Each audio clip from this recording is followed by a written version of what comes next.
आइए शुरू करते हैं वैशाख महात्म 23वां अध्याय। व्याध कहने लगा कि महात्मन भगवान विष्णु कैसे हैं, उनको कैसे जाना जा सकता है और वैशाख धर्म क्या है जिससे भगवान प्रसन्न होते हैं। व्याध के इस प्रकार पूछने पर मुनि कहने लगे कि सर्वशक्तिमान, निर्गुण, निश्चेष्ट, अनंत चिदानंद स्वरूप है और संपूर्ण चराचर विश्व के स्वामी हैं। अब मैं उनके लक्षण बताता हूँ जिससे उत्पत्ति, स्थिति, संहार, आवृत्ति, नियम, प्रकाश, बंधन और मोक्ष होते हैं। पंडित लोग उसी ब्रह्मा को विष्णु कहते हैं। ब्रह्मादिक देवता सब उन्हीं के आश्रित हैं। इतनी कथा सुनकर व्याध कहने लगा कि हे ऋषि, प्राण सर्वश्रेष्ठ क्यों माने जाते हैं, यह बात मेरी समझ में नहीं आई। शंख कहने लगे कि हे व्याध, प्राचीन समय में नारायण भगवान कमल योनि से ब्रह्मादिक देवताओं की रचना करके कहने लगे कि मैं ब्रह्मा को तुम्हारा राजा बनाऊंगा और जो कोई तुम में से सर्वश्रेष्ठ हो उसी को तुम युवराज बनाओ। जब देवताओं ने यह बात सुनी तो आपस में युवराज बनने के लिए सब के सब विवाद करने लगे और निर्णय न हुआ। तो फिर भगवान को जाकर कहने लगे, भगवान, हमको तो कोई भी सर्वश्रेष्ठ दिखाई नहीं देता, इसका तो आप ही निर्णय कीजिए। भगवान ने हंसकर कहा कि मेरे विराट रूप में से जिसके निकलने से शरीर गिर पड़े और फिर प्रवेश करने से शरीर खड़ा हो जाए वही श्रेष्ठ है। तब जयंत भगवान के पैरों से निकल गया तो वह शरीर पंगु हो गया परंतु गिरा नहीं।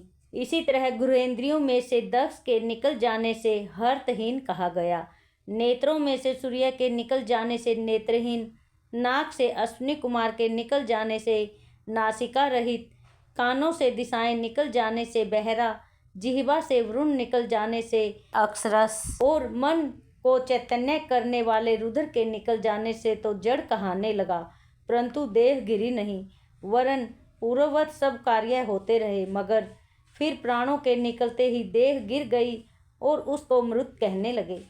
सब देवता आपस में कहने लगे कि जो हम में से इस देह को उठाने में समर्थ होगा वही सर्वश्रेष्ठ एवं युवराज होगा। सबसे प्रथम जयंत ने पैरों में प्रवेश किया तो पंगुपन तो दूर हो गया परंतु शरीर उठा नहीं। दक्ष गुहेंद्रियों द्वारा प्रविष्ट हुआ, इंद्र हाथों द्वारा, सूर्य नेत्रों द्वारा, अग्नि वाणी द्वारा, रुद्र मन के द्वारा प्रविष्ट होने पर भी देह उठी नहीं। सबसे अंत में प्राणों के प्रविष्ट होते ही शरीर उठ खड़ा हुआ। इसी कारण प्राण सर्वश्रेष्ठ और युवराज बना। तब प्राण के सम्मान के लिए सब सामवेद का गान करने लगे। इसलिए स्थावर और जंगम आत्मा के लिए यह सृष्टि प्राणात्मक है।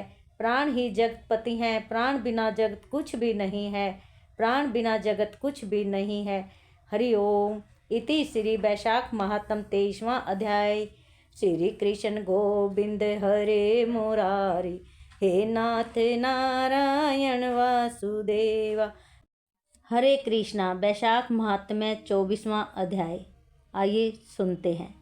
व्याध कहने लगा कि हे ब्राह्मण, परमात्मा ने ये करोड़ों जीव उत्पन्न किए।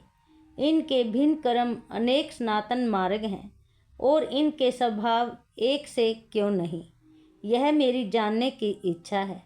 शंख मुनि कहने लगे कि सत्वगुणी, रजोगुणी और तमोगुणी 3 प्रकार के मनुष्य होते हैं।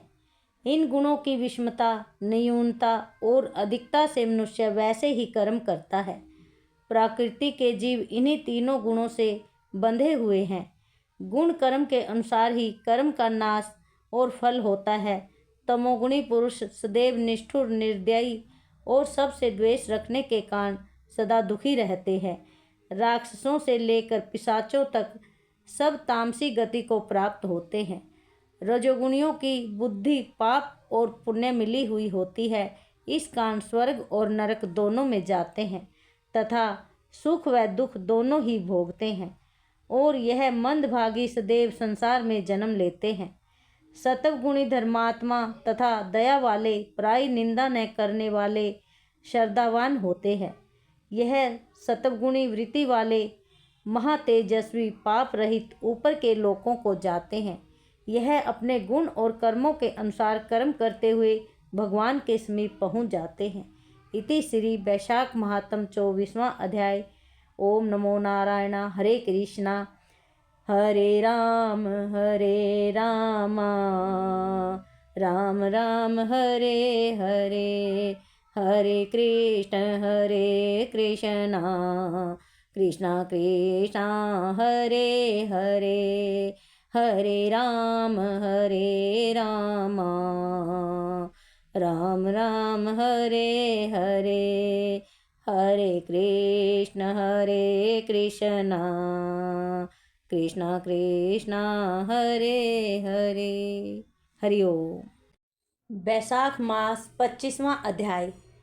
तब व्याध कहने लगा कि हे मुने, पूर्ण भोग वाले मनुष्यों की मुक्ति कब होती है? सृष्टि काल में या अंत काल में अथवा स्थिति काल में? सृष्टि की स्थिति तथा संहार काल की मर्यादा कितनी है? शंख बोले, 4 सहस्त्र युगों का ब्रह्मा का एक दिन और इतनी ही रात्रि होती है। इस तरह मिलाकर ब्रह्मा का एक अहोरात्र होता है। 15 अहोरात्र का एक पक्ष और 2 पक्षों का एक मास होता है। 2 मास की एक ऋतु, 3 ऋतुओं का एक अयन और 2 अयन का एक वर्ष होता है। इसी प्रकार ब्रह्मा जी के 100 वर्षों का एक ब्रह्माकल्प होता है। इसी को वेद के जानने वाले प्रलय का समय कहते हैं। प्रलय 3 प्रकार की होती है। एक मानव प्रलय, जिसमें मनुष्यों का अंत होता है। दूसरी दैनंदिनी प्रलय, ब्रह्मा जी के मुहूर्त में एक मनु की प्रलय होती है। इसी प्रकार जब 14 मनु हो जाते हैं तब एक दैनंदिनी प्रलय होती है।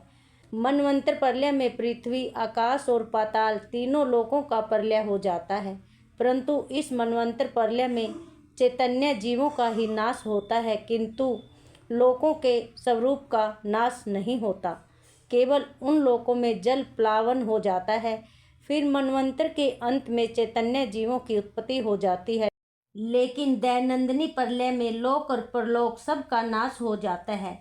सिर्फ एक सत्यलोक ही रह जाता है। ब्रह्मा जी के शयन करने पर चैतन्य अधिभूतों सहित सब का नाश हो जाता है। कोई कोई तत्वाभिमानी देवता और मुनि बचे रहते हैं तथा सत्यलोक के शयन करने वाले भी रह जाते हैं, जो कल्प भर तक सोते रहते हैं। फिर रात्रि के समाप्त होने पर ब्रह्मा जी पुनः सृष्टि की रचना करते हैं। शंख कहने लगे कि व्याध, अब मैं तेरे सामने सृष्टि काल और मुक्ति काल का वर्णन करता हूँ। भगवान का एक निमेष आँख झपकना ब्रह्मा जी के एक कल्प के बराबर होता है। उतना ही समय पलक का खुलना निमेष के अंत में अपने कुक्षिशथ लोकों और सब जीव समूहों को अपने उदर में रखना होता है। उनमें से कितने ही सृजन योग्य, कितने ही मुक्ति और कितने ही ऐसे होते हैं जिनका लिंग देह छूट गया है। श्रुति देव जी कहते हैं कि जब यह कथा शंख व्याध को सुना रहे थे, तब सबके देखते देखते वह 5 शाखाओं वाला वृक्ष गिर पड़ा और उसके कोटर से एक बड़ा भयंकर सर्प तत्काल पाप रूपी देह को त्याग कर, हाथ जोड़कर, सिर झुकाकर वहीं बैठ गया। इति श्री वैशाख महात्म 25वां अध्याय। ओम नमो नारायण, ओम नमो नारायण, ओम नमो नारायण। हरि ओम। जय श्री कृष्ण। भला किसी का कर न सको तो बुरा किसी का मत करना। फूल अगर तुम बन न सको तो कांटे बन कर मत रहना। भला किसी का कर न सको तो बुरा किसी का मत करना। फूल अगर तुम बन न सको तो कांटे बन कर मत रहना। महल किसी के बना न सको तो झोंपड़ियाँ न जला देना। भला किसी का कर न सको तो बुरा किसी का मत करना। बुरा किसी का मत करना। हरि ओम। जय गुरुदेव।